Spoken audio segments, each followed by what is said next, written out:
চট্টগ্রামে কয়েকদিনে টানা ভারী বর্ষণের ফলে বাইজিদ থেকে অক্সিজেনমুখী সংযোগ সড়কে শীতলঝর্ণা খালের সেতুটি পানির প্রচণ্ড স্রোতে ভেঙে পড়েছে। মঙ্গলবার রাতে প্রবল বৃষ্টিপাতের কারণে খালের পানি অস্বাভাবিকভাবে বৃদ্ধি পেলে সেতুর কিছু অংশ ভেঙে যায়। এতে এলাকাবাসী ও যানবাহন চলাচলে চরম ভোগান্তির সৃষ্টি হয়েছে। 7 আগস্ট সকালে সরেজমিন ক্ষতিগ্রস্ত সেতু এলাকা পরিদর্শন করেন চট্টগ্রাম সিটি কর্পোরেশনের মাননীয় মেয়র ডাক্তার শাহাদাত হোসেন। তিনি সেতুর ভাঙা অংশ ও ক্ষয়ক্ষতি ঘুরে দেখেন এবং স্থানীয়দের সাথে কথা বলেন।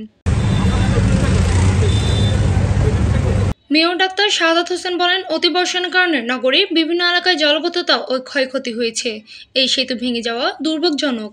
দ্রুত ব্যবস্থা নিতে হবে। জরুরি ভিত্তিতে মেরামত ও পুনর্নির্মাণ কাজ শুরু করা যাবে, যাতে জনদুর্ভোগ লাঘব হয়।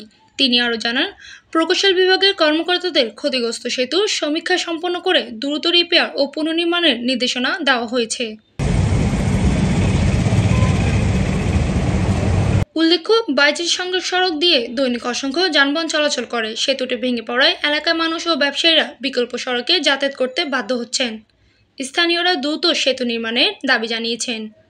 মূলত আমাদের শহরটা দীর্ঘদিন ধরে অবহেলিত। আমরা পুরো এলাকাটা যদি আমি বলি, শুধু শীতলঝর্ণা খালের এই ব্রিজটা না, পুরো এলাকাটাই অবহেলিত। এগুলো আমরা আস্তে আস্তে একটা কাজ করছি এবং আমাদের একটা বড় সমস্যা হয়ে গেছে বাজেটটা। ইনফ্যাক্ট এই সরকারের আমলে যে পরিমাণ বাজেট পাওয়ার কথা ছিল, আমরা এই বাজেটটাও পাচ্ছি না। এখন এই যে ব্রিজটা আজকে যদি এই ব্রিজটার কথাই ধরবো, তাহলে এটা কিন্তু 6 মিটারের একটা ব্রিজ, 20 ফিটের। এটা আমাদের এখন 60 ফিট করতে হবে। এই 60 ফিট করার জন্য আমাদের বাজেট যেটা সেটা নেই, কিন্তু তারপরে এখন অধিকৃত আমরা আমাদের যেটা জনগণের যে ট্যাক্সগুলো নিচ্ছি, সেখান থেকে আমরা ধরেন এখানে প্রায় 9 কোটি টাকা খরচ আছে।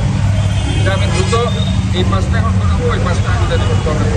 তবে যে জিনিসটা হয়েছে, আমি এটার আসল কারণ যেটা হচ্ছে, এটা আরও সময় হয়তো লাগলো, এটা হতে। বাট আমাদের যে নগরের যে এখন যে জলাবদ্ধতা প্রকল্পটা আমরা প্রায়োরিটি দিয়েছি, জলাবদ্ধতা প্রকল্প প্রায়োরিটি দেওয়ার কারণে আমাদের যে 34 ব্রিগেড, আপনারা জানেন চট্টগ্রাম উন্নয়ন কর্তৃপক্ষের যে ইঞ্জিনিয়ারিং ডিভিশনটা আছে, আর্মি ইঞ্জিনিয়ারিং ডিভিশন, ওনারা শীতলঝর্ণা খাল সহ মহেশখাল সহ সব থেকে ভালো কাজ করেছে।